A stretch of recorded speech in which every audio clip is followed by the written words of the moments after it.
नमस्कार दोस्तों, OCN network में आपका स्वागत है। मैं हूं ओमकार चौधरी।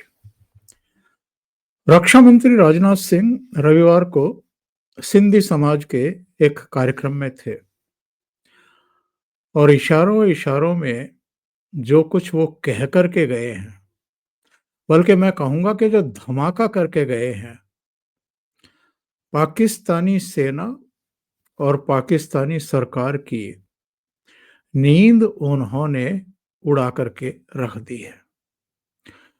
अभी 2-3 दिन पहले जो पश्चिमी कमान के लेफ्टिनेंट जनरल हैं कटियार साहब, उन्होंने भी एक बयान दिया था। उन्होंने क्या कहा था वो भी जरा आपको बताएंगे इस कार्यक्रम में। लेकिन राजनाथ सिंह साहब ने जो कुछ कहा है, क्यों ना उसे सुन ले। उन्होंने इशारों इशारों में बहुत बड़े संकेत दे दिए हैं और ये संकेत ये हैं कि हम तैयार हैं, हमारी सेना तैयार है।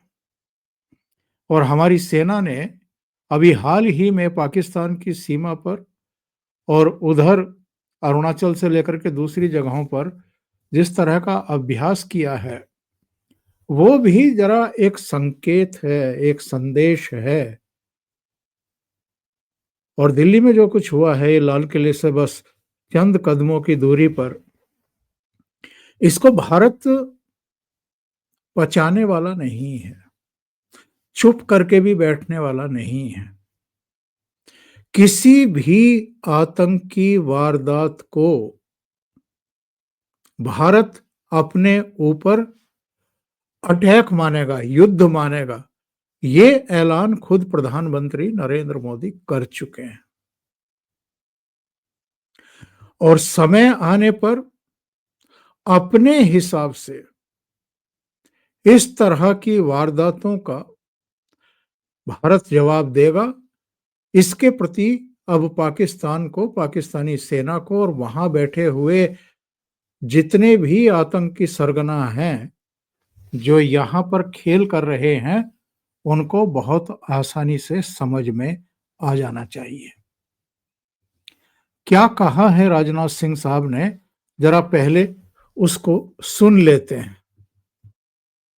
में लिखा है कि सिंधी हिंदू और विशेषकर उनकी पीढ़ी के लोग अभी भी भारत से सिंध को अलग करने की बात को स्वीकार नहीं कर पाए हैं। न केवल सिंध में बल्कि पूरे भारत में हिंदू सिंधु नदी को पवित्र मानते थे। सिंध के कई मुसलमान भी मानते थे कि सिंधु का जल मक्का के आबे जमजम से कम पवित्र नहीं है। यह मैं उनका कोट बतला रहा हूं, यह अडवाणी जी का कोट। आज सिंध की भूमि, मेरे बहनों भाइयों, यह भारत का हिस्सा भले ही न हो, लेकिन सभ्यतागत रूप से सिंध हमेशा भारत का हिस्सा रहेगा। और जहां तक जमीन की बात है तो बॉर्डर्स तो बदल सकते हैं, क्या पता कल को सिंध भारत में फिर से वापस आ जाए।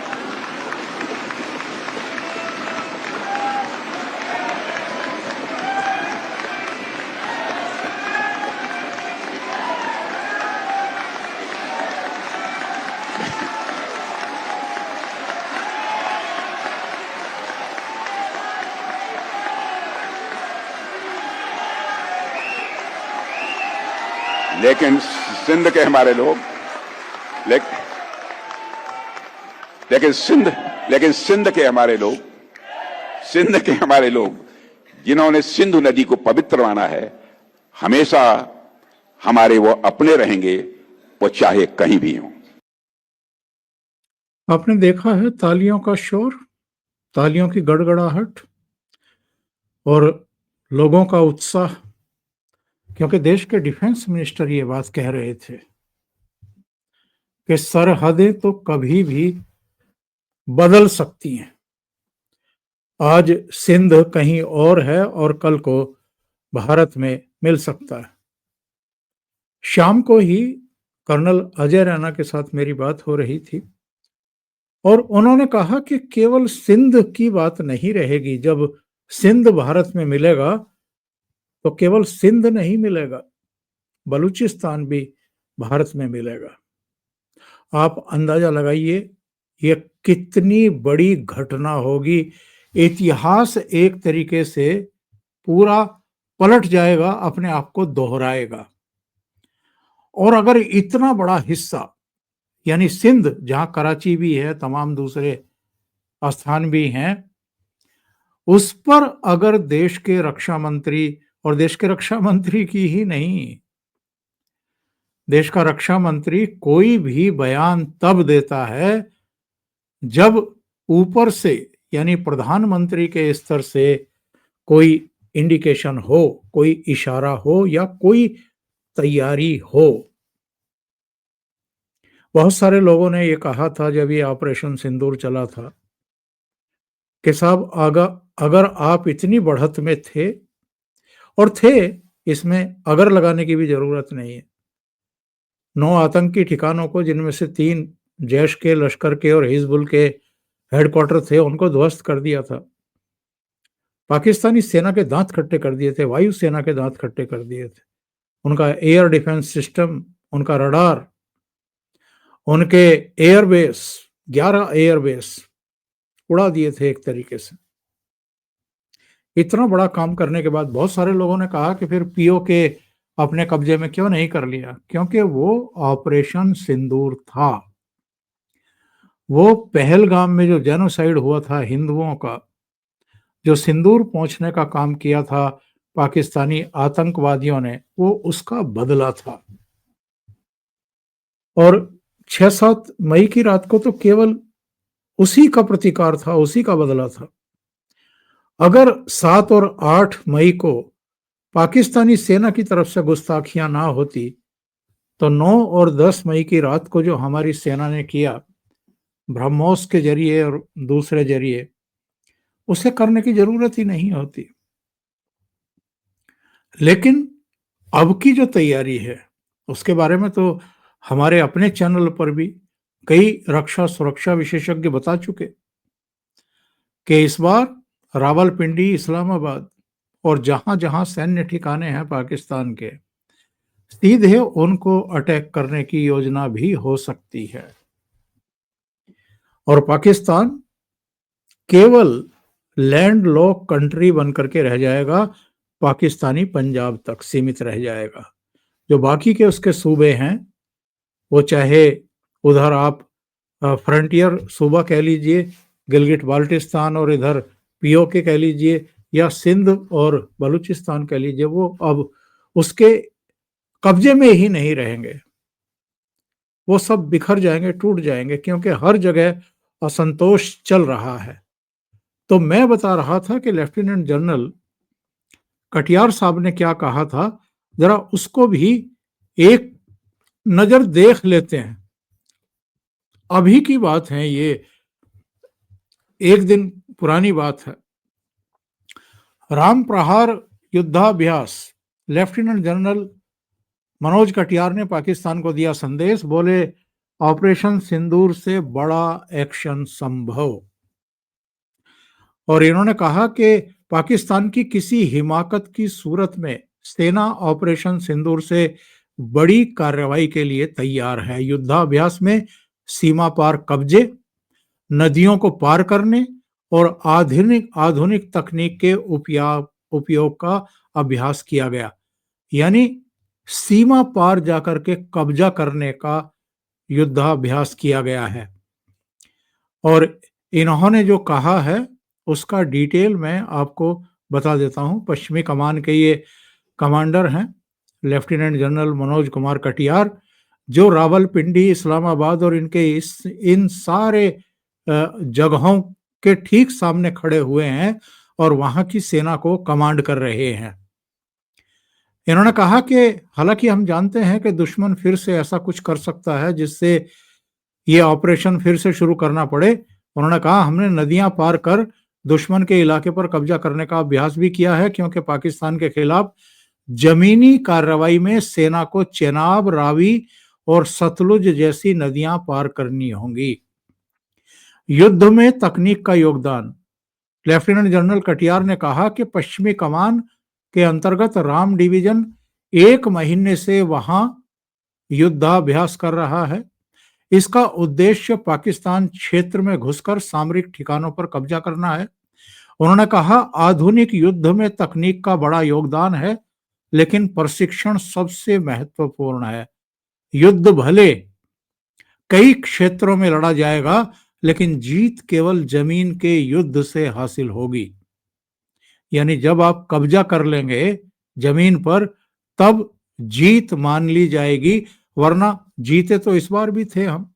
4 दिन में पाकिस्तान घुटनों पर आ गया था, लेकिन बेशर्म है, उसने कहा कि साहब वो बोल रहे थे कि हम जीत गए, पाकिस्तान जीत गया। उन्होंने कहा कि चाहे 1965 का युद्ध हो या 71 का, पाकिस्तान हमारी जीत तब तक स्वीकार नहीं करेगा जब तक हम उसकी जमीन पर कब्जा ना कर लें। हम हर तरह के युद्ध की तैयारी कर रहे हैं, लेकिन अंतिम विजय जमीन पर कब्जे से तय होगी। जनरल कटियार ने कहा कि दुश्मन हमारी ताकत देखकर सबक ले और दोबारा चुनौती ना दे, तो यह सबसे अच्छी स्थिति होगी उसके लिए। अन्यथा इस बार ऑपरेशन सिंदूर से बड़ी कार्रवाई की जाएगी। उन्होंने गंगा तट पर खड़े होकर कहा कि किसी भी कार्य की शुरुआत से पहले मां गंगा का आशीर्वाद आवश्यक है।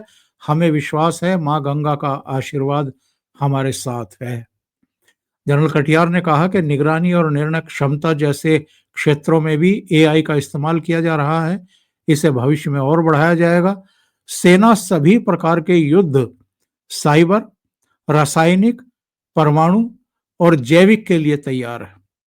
यहां इस्तेमाल होने वाले ज्यादातर उपकरण स्वदेशी हैं। अधिकांश ड्रोन भी सेना की अपनी कार्यशालाओं में बनाए गए हैं। इंजीनियर रेजिमेंट की टीमों ने नदी पार करने वाले सैन्य पुल प्रणाली का अध्ययन किया, अभ्यास किया। जवानों ने मिनटों में तैनाती की तैयारी करते हुए दिखाया कि वास्तविक युद्ध में सेना कितनी तेजी से नदी जैसी बाधा को पार कर सकती है। मैदान के दूसरी ओर आर्टिलरी यूनिटों की तैनाती ने दृश्यों को और अधिक जीवंत कर दिया, मानो सिर्फ आदेश का इंतजार हो और पल भर में गोले दाग दिए जाएंगे। ये जनरल कटियार ने बड़े सीधे सच्चे शब्दों में कहा है। अब तो तमाम तरह की अटकलें शुरू हो गई हैं। राजनाथ सिंह ने जो इशारों में बहुत कुछ कहा, और वहां मौजूद जो सिंधी समाज की करतल ध्वनियां थी, जो उत्साह था, उसके बाद राजनाथ सिंह की आंखों में जो कुछ देखा गया है, आप ये समझ लीजिए, ये बात मैंने पहले भी कही इस प्रोग्राम में, बिना ऊपर के इशारे किए या बिना ऊपर से तय हुए कोई भी रक्षा मंत्री इस तरह के बयान नहीं देगा, और कोई भी लेफ्टिनेंट जनरल भी इस तरह के बयान नहीं देगा जो जनरल कटियार ने दिए हैं कि हमने उस पार जाकर के जमीनों पर कब्जे करने का भी युद्धाभ्यास किया है। अभी के लिए इतना ही। बहुत बहुत धन्यवाद। अगर आपको ये चैनल और इसके कंटेंट पसंद आ रहे हैं तो लाइक करें, कमेंट करें, वीडियो को शेयर भी करें।